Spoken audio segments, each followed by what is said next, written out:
इसलिए साधक कहता है कि हे सदगुरु, ऐसे महान सदगुरु संतों से साधक प्रार्थना करता है कि हे सदगुरु, मेरे मन को ज्ञान के रंग में रंग देना।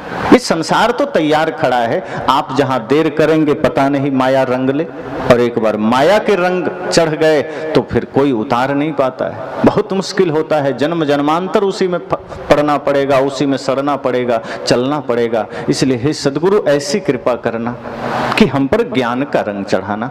ज्ञान का अर्थात प्रेम का, और ये जीव का रंग भी तो ज्ञान का ही है, स्वरूप तो ज्ञान का ही है। इसलिए साधक कहता है कि मेरे मन पर, मेरे जीवन पर ज्ञान का रंग चढ़ाना। आगे उदाहरण भी दिया गया, कौन सा और किनको किनको वो रंग चढ़ा? जो शबरी पर रंग चढ़ा था, जिस रंग रंगी थी मीरा, सोचो माता शबरी पर भक्ति का रंग चढ़ा था, श्रद्धा का रंग चढ़ा था। साधक कहता है हे सदगुरु, ऐसी कृपा करना कि हमारे जीवन पर भी वो श्रद्धा, वो भक्ति का रंग चढ़ सके। अभी हमारा जीवन बदरंग है, अभी हमारा जीवन न जाने किन खतरनाक विषाक्त रंगों से रंगा है। हम पीड़ा में हैं, दुख में हैं, दर्द में हैं, और उस दर्द से मुक्ति का मार्ग है कि हे सदगुरु, हमारे जीवन पर भक्ति का रंग चढ़ाना। तो जो शबरी पर रंग चढ़ा था, जिस रंग रंगी थी मीरा, मीरा प्रेम के रंग में रंगी थी, भक्ति के रंग में रंगी थी। उदाहरण ऐसा है कि आप उसमें डूब जाएं। मीराबाई के लिए कहा गया कि जब तक वो महलों में थी, जब तक घर में थी, सोना चांदी का खजाना पास में था, रेशमी वस्त्र थे, मखमली वस्त्र थे, दास दासियां थी, तब तक वो दरिद्रता में थी। उन्होंने कहा कि जब तक मेरे पास बाहर का धन है तब तक मैं निर्धन हूं। कितनी उल्टी बात है कि जब तक मेरे पास बाहर का धन है, बाहर की दौलत है, महलों में हूं, रेशमी वस्त्र है तन पर, सोने चांदी आभूषण है सामने, दास दासियां हैं, हाथी घोड़े हैं, तब तक मैं निर्धन हूं। लेकिन जैसे ही मीरा ने एक एक भौतिक वस्तुओं का त्याग किया और शरीर पर फकीरी धारण किया, तब उन्होंने कहा, पायो जी मैंने राम रतन धन पायो, वस्तु अमोलिक दी मेरे सतगुरु, कृपा करी अपनायो, पायो जी मैंने राम रतन धन पायो। जब सब कुछ था, घर परिवार संसार धन दौलत, तब कहा मैं निर्धन हूं, मेरे पास कुछ नहीं है। लेकिन जब बाहर का त्याग कर दिया, फकीरी धारण करके गलियों में आ गई, तब कहती हैं पायो जी मैंने, अब मैंने पा लिया, अब मुझे मिल गया। अब सदगुरु ने दे दिया वो ज्ञान, सदगुरु ने दे दिया, दे दी वो संपदा, सदगुरु ने दे दिया वो अमोल धन। और उस धन के बारे में कहा गया, खर्चे नहीं कोई चोर न लूटे, दिन दिन बढ़त सवायो। कहा वो धन गुरु ने दे दिया, वो धन सदगुरु ने दे दिया, वो ज्ञान का धन, वो प्रेम सत्य राम का धन दे दिया, जो अब कभी खर्च नहीं हो सकता, दिन दिन बढ़ते जाएगा। आप प्रेम जितना बांटिए वो विशाल होता जाएगा, ईमानदारी जितना बांटिए वो बढ़ती चली जाएगी, सत्य जितना बांटिए वो विराट होता चला जाएगा। लेकिन बाहर का धन आप बांटिए वो घटता चला जाएगा। जैसे आपके पास मान लीजिए 1 लाख रुपया है, आपने 1 रुपया किसी को दान कर दिया, तो 1 लाख में 1 रुपया तो घट गया ना, बढ़ेगा तो नहीं, क्योंकि वो रुपया अपने बाहर से कमाए हैं, बटोरे हैं, शरीर के लिए, शरीर की व्यवस्था के लिए, उसका काम शरीर के लिए है, उसका उपयोग शरीर के लिए है। धन का संबंध आत्मा से नहीं शरीर से है, और धन का अगर उपयोग हमने मात्र शरीर के लिए किया तब तो ठीक, उसको हम आत्मा के लिए समर्पित कर देते हैं और आत्मा को धन के लिए समर्पित कर देते हैं, तब समस्या खड़ी हो जाती है। और वहीं पर मीराबाई कहती हैं कि वो बाहर का धन मेरे पास बहुत था, लेकिन भीतर दुख था, भीतर पीड़ा थी, भीतर दरिद्रता थी, भीतर गरीबी थी। लेकिन जैसे ही मैंने उसकी इच्छाओं का त्याग किया, उसकी कामनाओं का त्याग किया, भीतर सदगुरु की कृपा से एक अलौकिक धन का पता मुझे चला, एक राम का नाम का धन का पता चला, ज्ञान का धन का पता चला, भक्ति का धन का पता चला। और वो धन ऐसा है कि खर्चे नहीं कोई चोर न लूटे। आप ऐसे भी देखिए कि जो वस्तुएं बाहर से लाई जाती हैं वो एक दिन मिट जाती है, छूट जाती है। अब टंकी का ही उदाहरण लीजिए, पानी का। आप टंकी में पानी भर दीजिए, चाहे वो 1000 लीटर की टंकी हो, चाहे 1 लाख लीटर की टंकी हो। अगर उसमें से 1 गिलास पानी निकाल लिए तो वो टंकी में 1 गिलास पानी कम हो गया। लेकिन आप कुआं से या बोर से 1 बाल्टी पानी निकाल लीजिए तो कम होगा क्या? क्योंकि बाहर से नहीं डाला गया है, उसके भीतर प्रकट हुआ है, और जो भीतर प्रकट होता है वो कभी घटता नहीं है, वो कभी खत्म नहीं होता।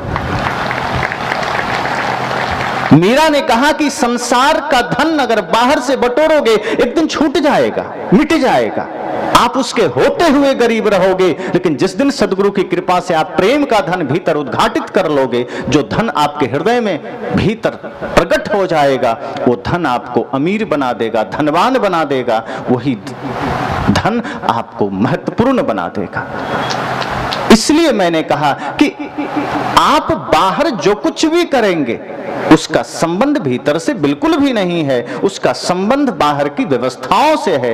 लेकिन मीराबाई कहती हैं कि मैंने जब तक बाहर दृष्टि रखी तब तक दुख था, जब तक बाहर दृष्टि रखी पीड़ा थी, लेकिन जैसे ही अंतर्दृष्टि हुई और सदगुरु ने मुझे अपने से परिचय करा दिया, मैं कौन हूं ये जान लिया, उस धन का पता मुझे मिल गया, जिसे कि सदगुरु कबीर ने भी बीजक में कहा है, आत्म धन जेहि ठौर है बचन कबीर उपदेश।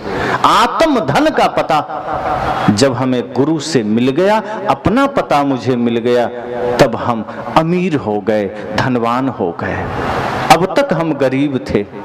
एक शिष्य, बल्कि एक भक्त था, सेठ, अपने गुरु के पास गया, 1 झोला रुपया भर के, पूरा नोटों का बंडल था, और गुरु के पास ले जाके चरणों में रख दिया। कहा, गुरुजी मैं बड़ा गरीब आदमी हूँ, ये थोड़ा सा भेंट ले आया, मैं बड़ा गरीब आदमी हूँ। तो गुरुजी के बगल में उनके शिष्य खड़े थे, उन्होंने देखा कि ये रुपया बंडल पूरा भर के झोला में लाया है, ये आदमी कहता है मैं बड़ा गरीब आदमी, ये कैसी उल्टी बात कर रहा है, कोई गरीब आदमी झोला भर के रुपया देता है क्या?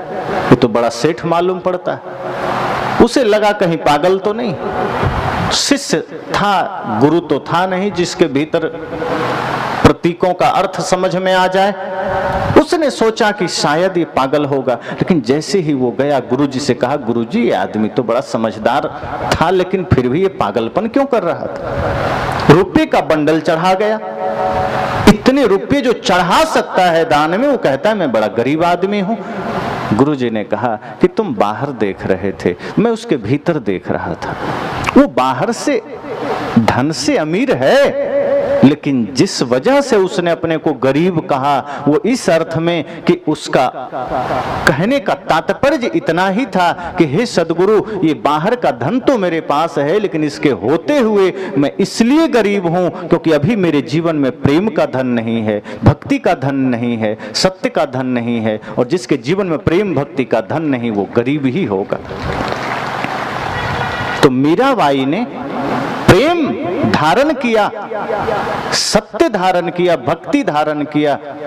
वही बात साधक कहता है कि जो शबरी पर रंग चढ़ा था, जिस रंग रंगी थी मीरा, भक्त सुदामा तुलसी रंगे थे, जिस रंग रंगे कबीरा। सबका नाम गिनाया कि कहीं ना कहीं सब प्रेम, श्रद्धा, भक्ति, ज्ञान के रंग में रंगे थे। सदगुरु कबीर सभी रंगों में रंगे थे। उनके जीवन में ज्ञान का भी रंग है, प्रेम का भी रंग है, सत्य का रंग है, भक्ति का रंग है, संपूर्ण रंग उनके जीवन में है। प्रेम का रंग इतना है, हम भले ही कहीं भी कोई प्रतीक देखें, लेकिन जितनी चर्चाएं, जितनी बातें सदगुरु कबीर ने प्रेम पर कही, शायद ही किसी ने कहा हो, और जितनी गहराई से कही, उतना स्पष्ट, उतना साफ, उतना क्लियर किसी ने प्रेम पर बातें नहीं की।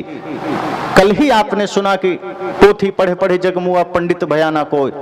सदगुरु कबीर से किसी ने बात की कि पंडित कौन है? साहब जी सीधी बात करते थे। वे कहे कि तुम्हारे नजर में जो पोथी पढ़े, तुम्हारी नजर में जो पन्ने उल्टाए, शास्त्र पढ़े, वो पंडित है। और आज तथाकथित कुछ पुरोहित ये उत्तर भी देते हैं कि जो वेद पढ़ता है, जो शास्त्र पढ़ता है, जो जनेऊ धारण करता है, वो पंडित है।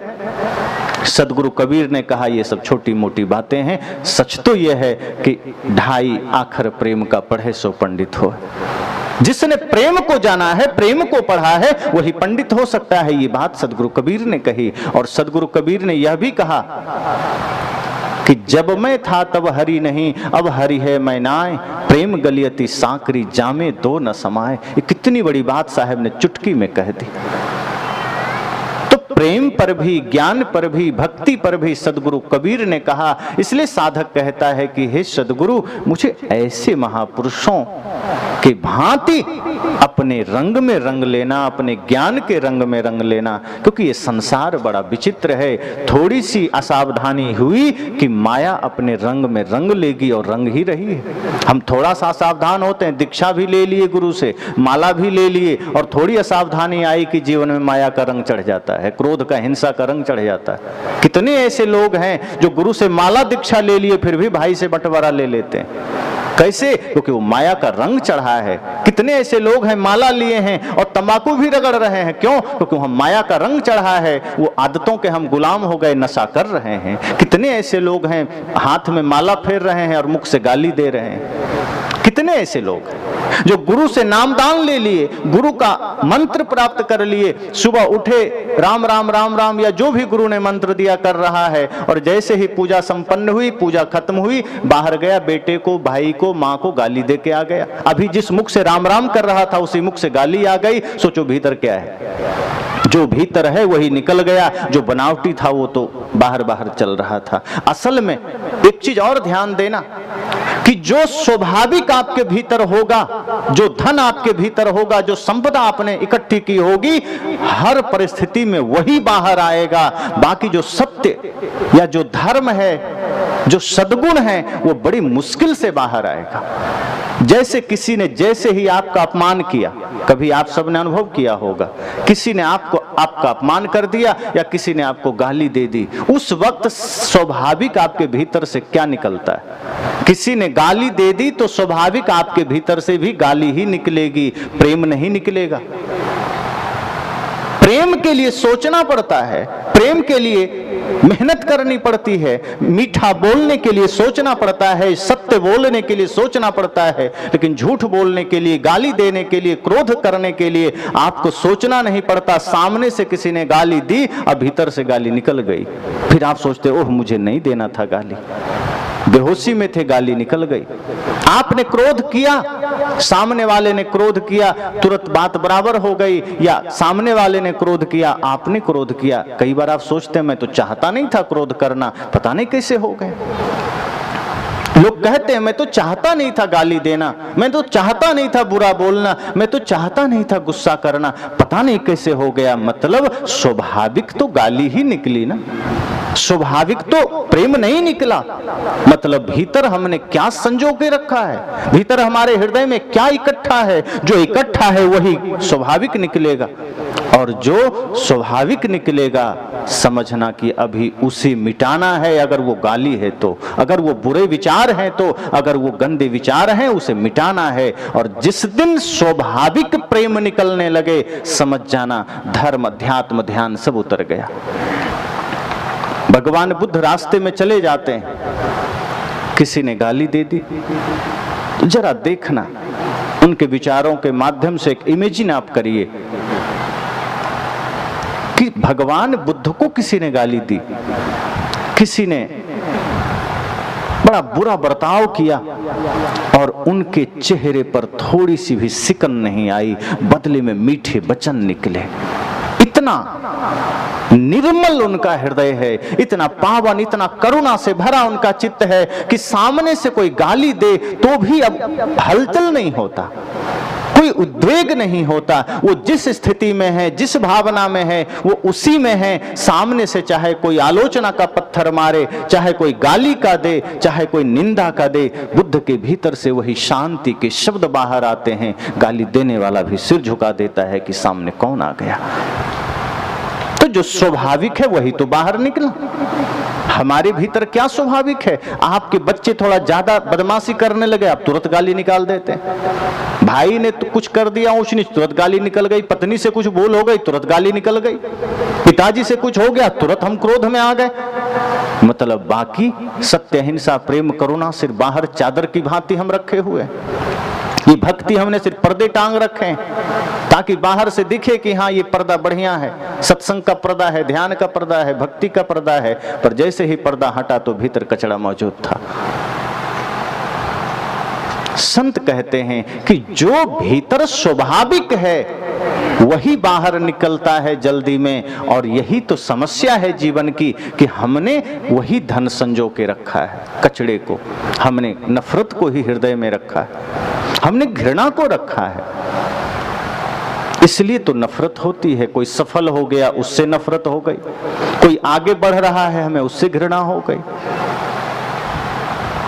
किसी का पुत्र कोई बढ़िया सा उच्च स्तरीय परीक्षा पास कर लिया, हमें दुख हो जाता है। अगर हम पड़ोसी हैं और पड़ोस में किसी ने हमसे बढ़िया घर बना लिया, हमें बुखार आ जाता है। कैसे बना लिया? धन तो मेरे पास जाता है। क्या है?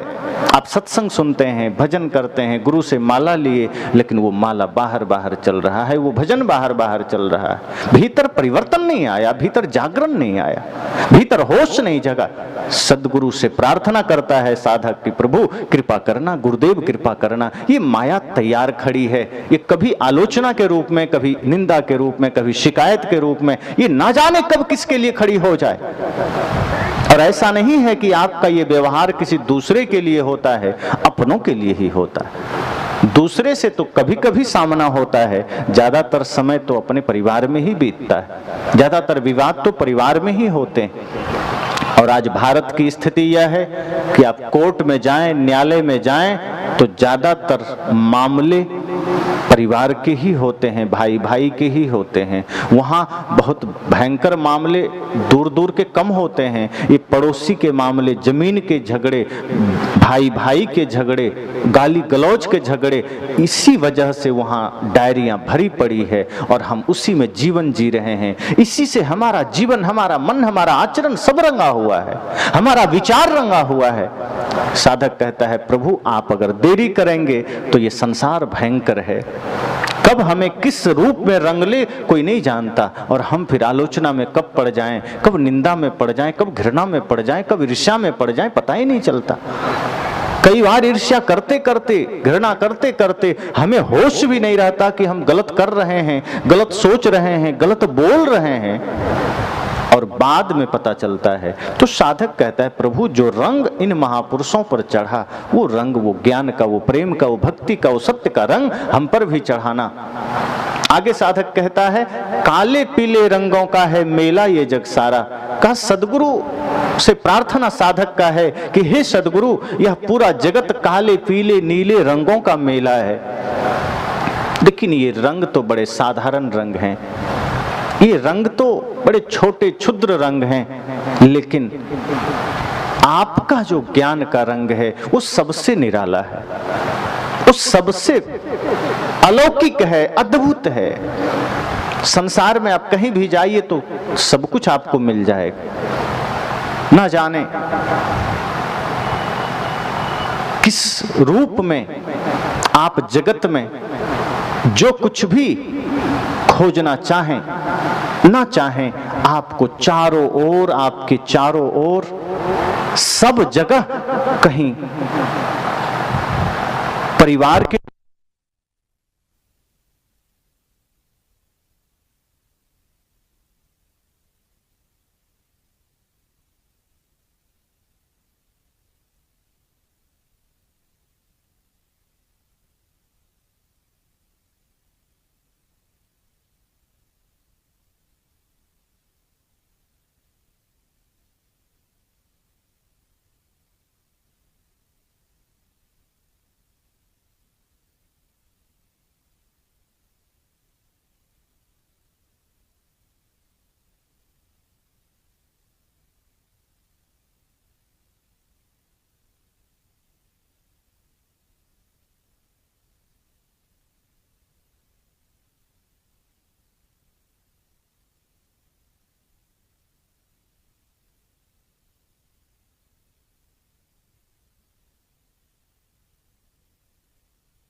कि आप जहां भी खड़े होते हैं चारों ओर कहीं घृणा का रंग है, कहीं ईर्ष्या का, द्वेष का। जहां बैठे चार आदमी की वही चर्चा है।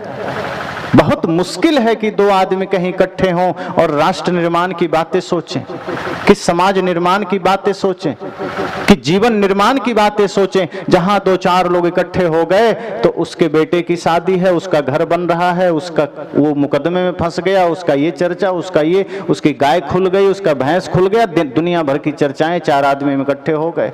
उस भंडारे में गए तो पूरी ठीक नहीं थी, वहां खीर ठीक नहीं था, वहां व्यवस्था ठीक नहीं थी, वहां पंडाल ठीक नहीं था। ये चार आदमी जहां इकट्ठे हुए, हम इन्हीं चर्चाओं में अपना 2-4 घंटे बर्बाद कर देते हैं। ये सारे क्या है? माया के ही तो रंग हैं जो हम पर चढ़े हुए हैं, और वही हम एक दूसरे पर चढ़ाते रहते हैं। सदगुरु से साधक कहता है कि हे प्रभु, ऐसा रंग चढ़ाना कि अगर हम कहीं खड़े भी हो जाएं तो हमारे भीतर, हमारे चिंतन में, हमारे विचार में राष्ट्र निर्माण की बात आ सके, मानव निर्माण की बात आ सके, समाज सेवा की बात आ सके। जब भी हम खड़े हों, आत्म मंथन में खड़े हों, हम दूसरे के दोषों के साथ खड़े ना हो। मुझे ऐसा रंग देना कि मेरी दृष्टि ऐसी हो जाए कि जब मैं आंखें बंद करूं तो अपने दोषों को देख सकूं, अपनी बुराइयों को देख सकूं, और जब मैं नेत्र खोलूं तो जगत की अच्छाई को देख सकूं, संसार की खूबसूरती को देख सकूं।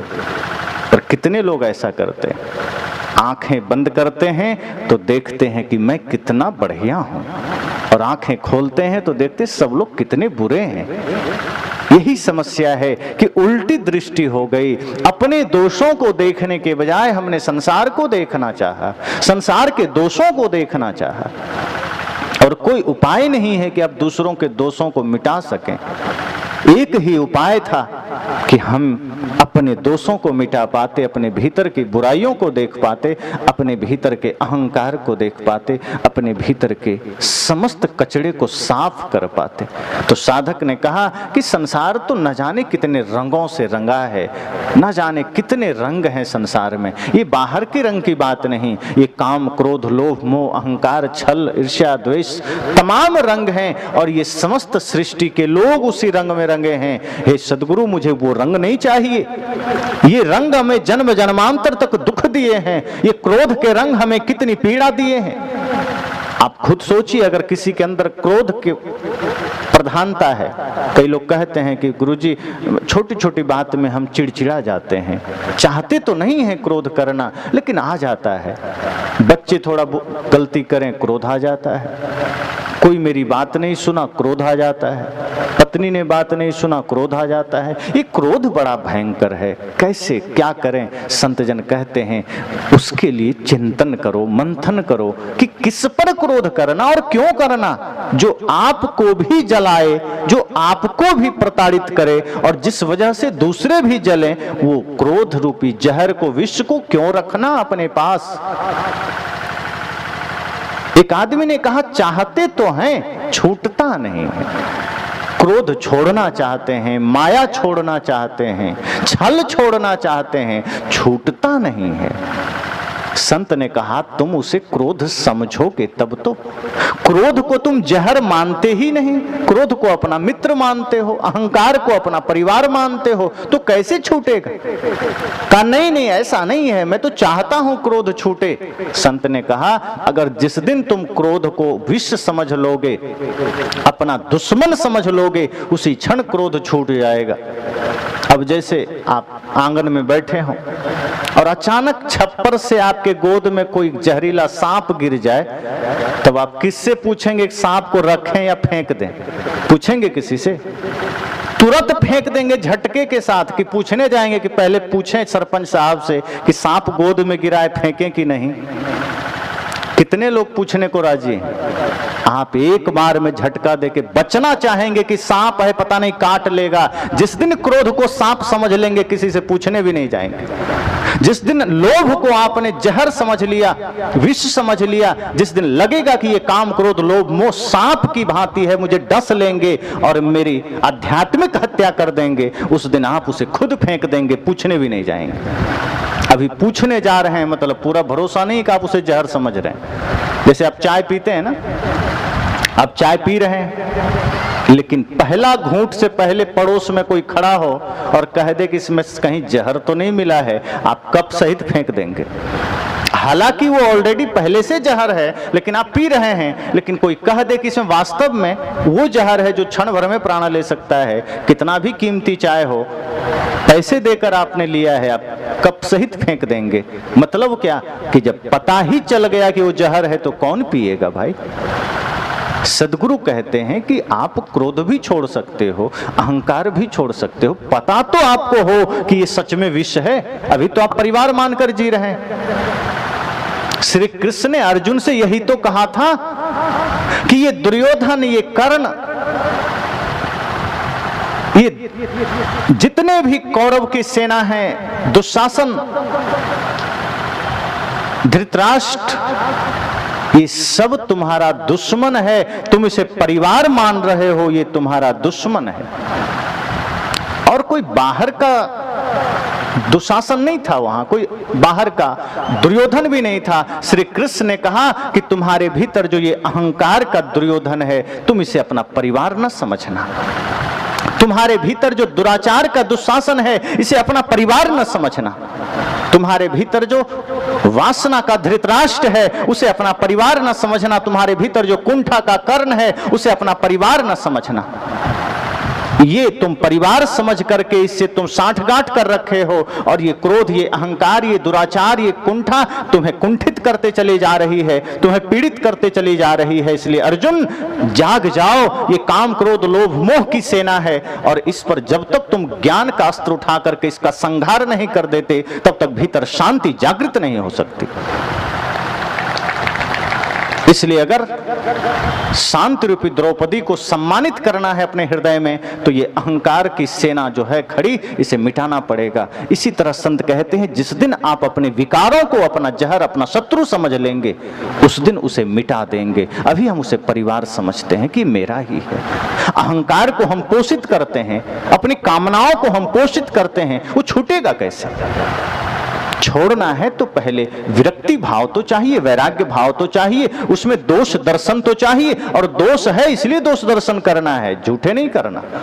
क्रोध सच में बुरा है। तो साधक कहता है, हे सदगुरु, इस संसार में बड़ा विचित्र रंग है, अगर आप कृपा नहीं किए तो ये भयंकर जितने भी पाप के रंग हैं वो हमें दबोच लेंगे, पर मुझे उस रंग में नहीं रंगना। हम जन्म जन्मांतर से न जाने कितने भयंकर रंगों में रंगते आए। आज ये कोई पहला जन्म थोड़े है, न जाने अनादि काल से इस धरती पर हम कितने रंग में रंग रहे हैं, कितने जन्म में आकर के किन किन रंगों में रंग रहे हैं, और आज भी उसी काम के रंग में, उसी छल के रंग में, उसी क्रोध के रंग में। तो मनुष्य जीवन पाने का सार्थकता क्या हुई, महत्व क्या हुआ। फिर तो गोस्वामी जी की बात झूठ हो गई, साधन धाम मोक्ष कर द्वारा। वे कहते हैं मनुष्य जीवन साधन धाम है, किसका, मोक्ष का। मोक्ष तक जाना है, सत्य के शिखर पर जाना है, मुक्ति पाना है। फिर तो ये शरीर को हमने वही छल में लगा दिया, क्रोध में लगा दिया, तो ये साधन धाम कैसे बनेगा, मोक्ष का द्वार कैसे बनेगा। ये शरीर हमारा मोक्ष का द्वार है, अगर इसे हमने नरक का द्वार बना दिया तो फिर जन्म जन्मांतर तक भटकते रहेंगे। अवसर बहुत भलो मेरे भाई, सदगुरु कबीर ने कहा है, बहुत भला अवसर मिला। इसलिए हमें बेहोश नहीं होना है, होश में रहना है। और जो व्यक्ति होश में जिएगा वो समझ जाएगा कि इसी जन्म में हमें ज्ञान के रंग में रंगना है, प्रेम के रंग में रंगना है। साधक अंत में कहता है, हम क्या जाने भक्ति रंग में मन कैसे रंग पाएं। हे सदगुरु, मैं नहीं जानता कि मन को कैसे रंगे, भक्ति के रंग में, ज्ञान के रंग में, प्रेम के रंग में, क्योंकि हमारे तो चारों ओर माया खड़ी है। थोड़ा सा भी हिलडुल करते हैं, माया दबोच लेती। और माया का कोई एक रूप थोड़े है। और हम किसे माया कहेंगे, धन को, सिर्फ पद को, घर को, मकान को नहीं। गो गोचर लग जहमन जाई, सो सब माया जाने ओ भाई। अपने से भिन्न जो कुछ भी इस धरा पर है, जो आपके कर्मेंद्रियां और ज्ञानेंद्रियों के स्पर्श या अनुभव में आ रहा है, वो सब माया है। आंखों से जो कुछ भी देख सकते हैं वो सब माया है, कान से जो कुछ भी सुन सकते हैं वो सब माया है, नाक से जिसका भी गंध आप ले सकते हैं वो सब माया है, मुख से जो भी चखते हैं, जो शब्द बोलते हैं, सब माया है। इन सभी चीजों से साधक कहता है, हे सद्गुरु मैं बड़ा कमजोर हूं, ये बड़ा प्रबल है माया, इससे मुक्त होना है। क्योंकि माया के गिरफ्त में हम हैं, और माया जब हमें अपने गिरफ्त में ले ली, अर्थात माया मन को गिरफ्त में करती है, आत्मा को नहीं। आत्मा तो मन का दास है ही बना हुआ पहले से। तो माया है चालाक, वो जानती है कि हमें आत्मा से कुछ बात करने की जरूरत नहीं है। आत्मा का मैनेजर है मन, और अभी वर्तमान में मैनेजर मालिक बना हुआ है, मालिक को ही अपने अधीन कर लेना है, आत्मा ऐसे ही दौड़ती रहेगी।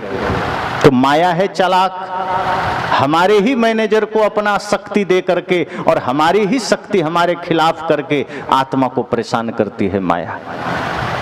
आत्मा को परेशान करने में माया को बड़ा मजा आता है। इसलिए तो साहब ने कहा, कबीर मन तो एक है, भावे तहां लगाओ, भावे गुरु की भक्ति करो, भावे विषय कमाओ। ये मन एक ही है, माया के अधीन चला गया तो यही हमारा दुश्मन बन गया।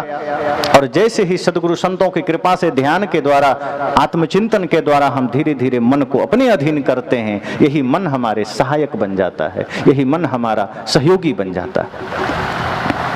तो साधक कहता है, हे सदगुरु माया बड़ा प्रबल है और हमारे मन को भी गुलाम कर लिया है, मन को भी अधीन कर लिया है, हम कैसे रंगे भक्ति के रंग में।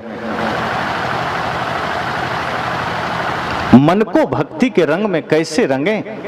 हम निर्धन हैं, हम पर करना अपनी दया की छाया। हे सदगुरु हम निर्धन हैं।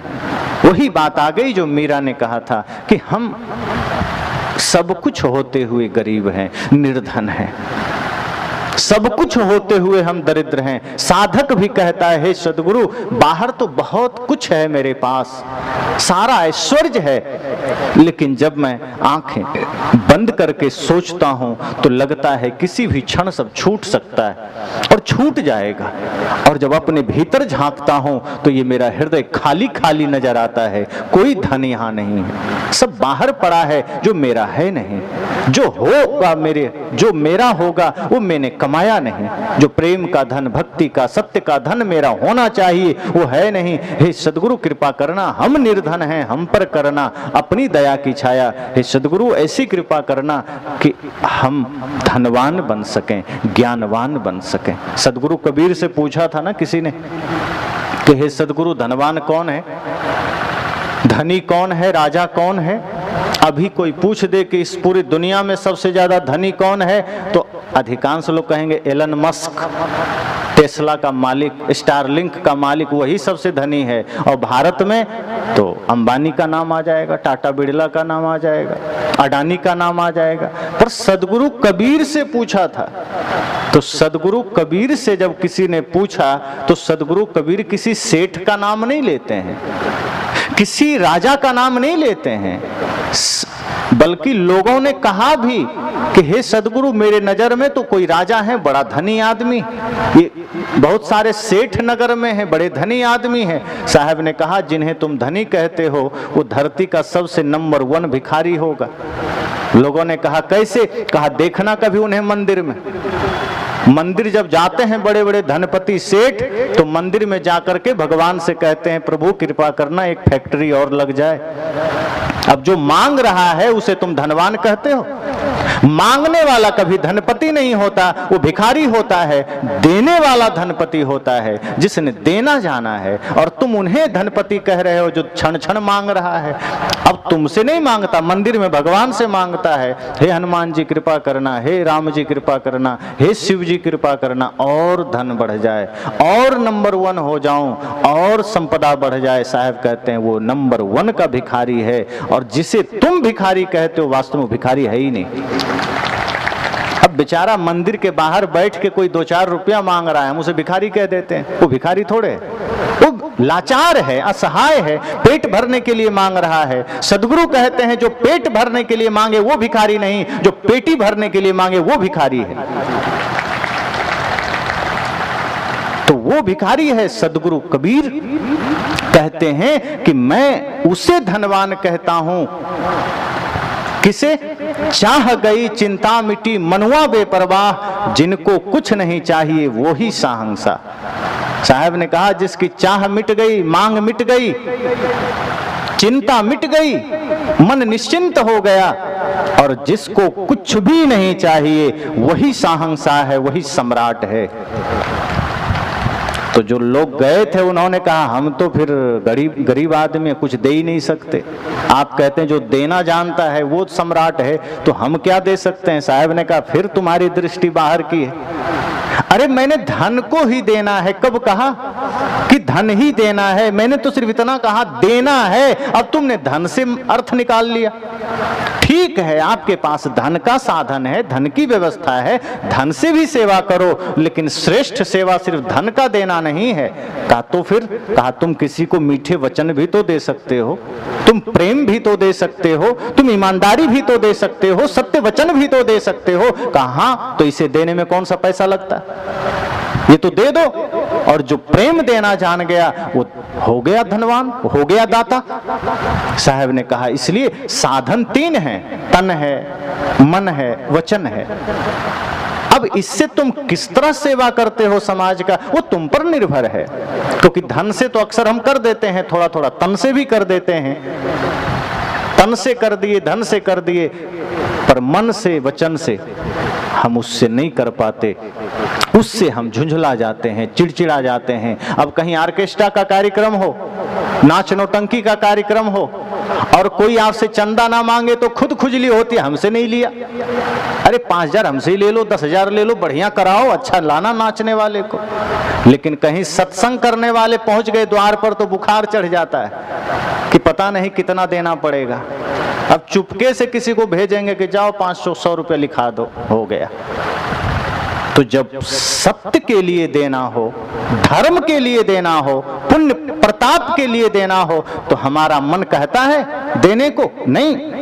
लेकिन जहां नरक मचाना है, जहां गंदगी मचाना है, तो मन आगे आगे कूदता है कि नहीं 5,000 में भी नहीं बनेगा, घटेगा तो और ले जाना। तो यही तो मन का खेल है, यही तो समस्या है। सदगुरु कहते हैं इसी से बचना है और मन को निर्मल करना। तो मन से भी देना होगा, वचन से भी देना होगा, तन से भी देना होगा। अगर धन साधन है, बल आपके पास है, तन से आप बल भी दे सकते हैं, धन भी दे सकते हैं। और एक बात सदैव ध्यान रखिए कि आपके पास अगर धन है तो धन को भी धर्म का साधन बनाना, बल है तो बल को भी धर्म का साधन बनाना। ऐसा नहीं कि धन आपका धर्म का कारण बन जाए, ऐसा नहीं कि बल किसी असहाय के सताने के काम आ जाए, कि वचन किसी को परेशान करने के काम आ जाए। तो इसलिए सद्गुरु संतों की नजर में जब हमारा जीवन प्रेम के रंग से रंग जाए, हमारा मन ज्ञान के रंग से रंग जाए, तो इससे श्रेष्ठ कोई होली है ही नहीं। यही सर्वोपरि होली है। और जिसने अपने जीवन को प्रेम भक्ति सत्य के रंग में रंगा, वो रंग कभी उतरेगा नहीं। ये होली जन्म जन्मांतर तक चलती रहेगी। तो ऐसे सद्गुरु संतों के चरणों में संकल्प लेकर जाना कि इस बार भी हमें अगर होली खेलना है तो बाहर के प्रतीक तो जो हो सो हो, लेकिन ये ज्ञान की होली, प्रेम की होली, सत्य की होली, भक्ति की होली खेलनी है। जो रंग हमारे जीवन में चढ़ा तो कभी कोई उतार नहीं पाएगा, और यही रंग आपको अपने आप में मिला देगा, परम शांति का सागर में आपको स्थापित कर देगा। तो ये ज्ञान का रंग श्रेष्ठ होली है। इसी मंगल कामना के साथ वाणी को विराम। एक बार जोरदार तालियों की गूंज फिर से जयकारा के साथ बोले श्री सतगुरु कबीर साहिब की, सतगुरु कबीर साहिब की। रंग चढ़ी सत्संग की, रंग चढ़ी सत्संग की, जो रंग संतन के साथ जिसका चोला रंग गया, वो धन धनवा को भाग, वो धन धनवा को भाग। ऐसे रंग जिस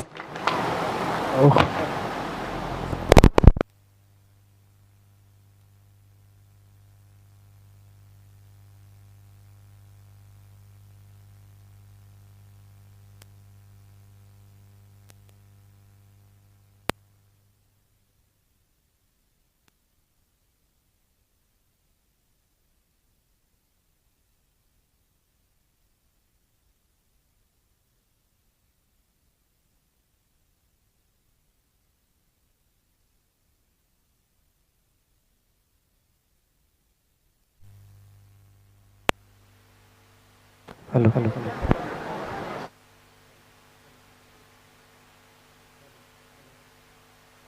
hello hello hello hello hello hello hello hello check check treble hello hello hello चलो चलो चलो अभी आप